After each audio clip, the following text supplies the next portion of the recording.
नमस्कार, मैं इस समय रतलाम में हूँ और मेरे साथ मौजूद हैं जैस के फाउंडर मेंबर डॉक्टर अभय औरी।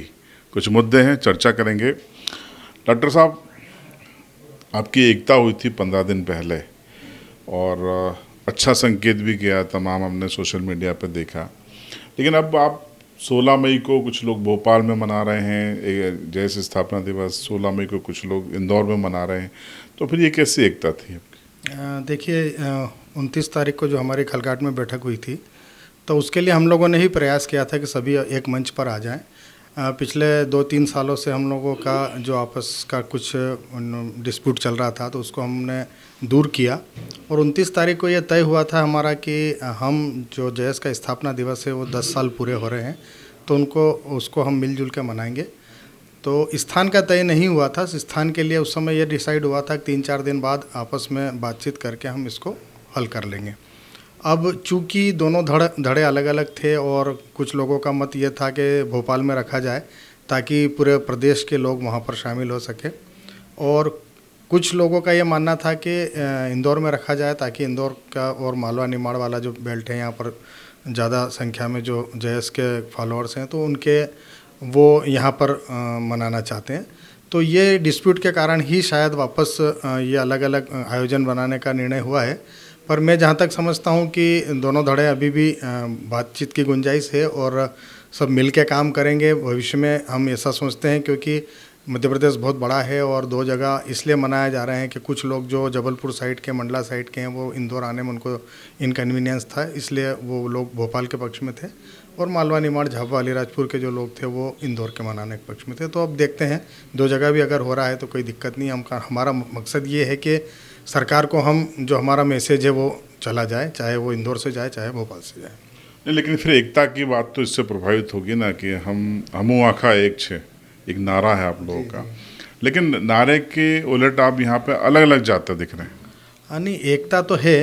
अब देखिए, पूरे मध्य प्रदेश में अगर मैं देखूं तो 80% जो युवा लोग हैं वो जेएस को एक धड़े के रूप में ही देखना चाहते हैं, और कुछ लोग हैं जो पर्सनल किसी के विवाद हो सकते हैं, आपसी मनमुटाव हो सकते हैं, क्योंकि हमारे रतलाम में तो आज तक जेएस एक ही है और हम लोग उसी थीम को लेके ही काम कर रहे हैं।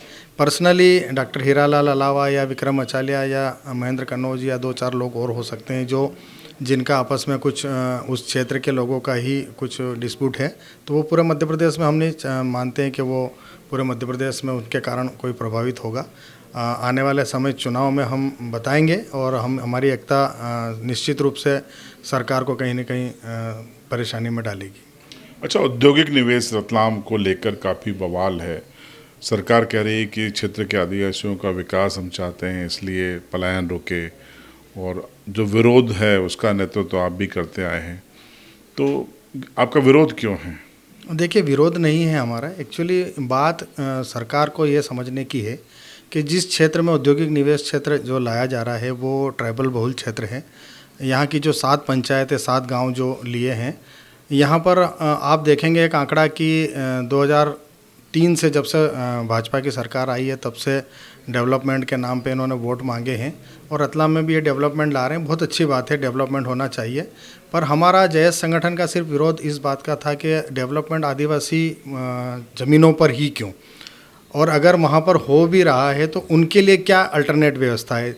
1800 हेक्टेयर ज़मीन जो जा रही है वो निश्चित रूप से आदिवासी बहुल क्षेत्र है और आदिवासियों की ही ज़मीन है, जो पट्टे पे उनको मिली हुई है। वो ज़मीनें हैं जिसको वो सरकार सरकारी मान रही है। आप देखेंगे कि जो 7 पंचायतें जो है, उस 7 पंचायतों में पिछली बार 7 पंचायतों पर भाजपा के सरपंच थे, और अभी रिसेंटली जो ये इलेक्शन हुआ इसमें 7 पंचायतों पे जेएस के कैंडिडेट जीते हैं। तो निश्चित रूप से उस क्षेत्र की जनता ने ये मैसेज दिया है कि अगर वो डेवलपमेंट के साथ जाना चाहती तो निश्चित रूप से भाजपा के लोगों को जिताती। पर जेएस के कैंडिडेट जीते हैं, मतलब कहीं ना कहीं वो लोग ये नहीं चाहते हैं कि वो विस्थापित हों।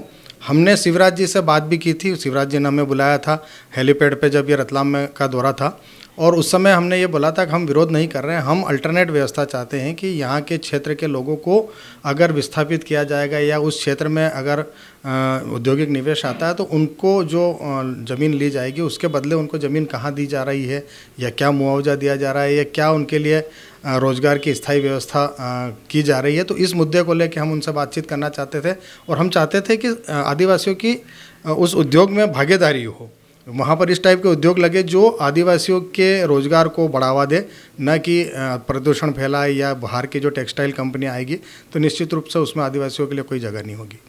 अच्छा, मैं रतलाम ग्रामीण क्षेत्र में घूम रहा था, चर्चाएं हैं कि आप चुनाव लड़ने वाले हैं वहाँ से। देखिए, चुनाव हमने पिछली बार भी लड़ने के लिए मैंने रिज़ाइन दिया था और हम कोशिश में ये थे कि हम सरकार से के खिलाफ काम कर रहे थे, तो हमारा ये था कि हम स्वतंत्र चुनाव लड़ें या किसी पार्टी के साथ जाएं।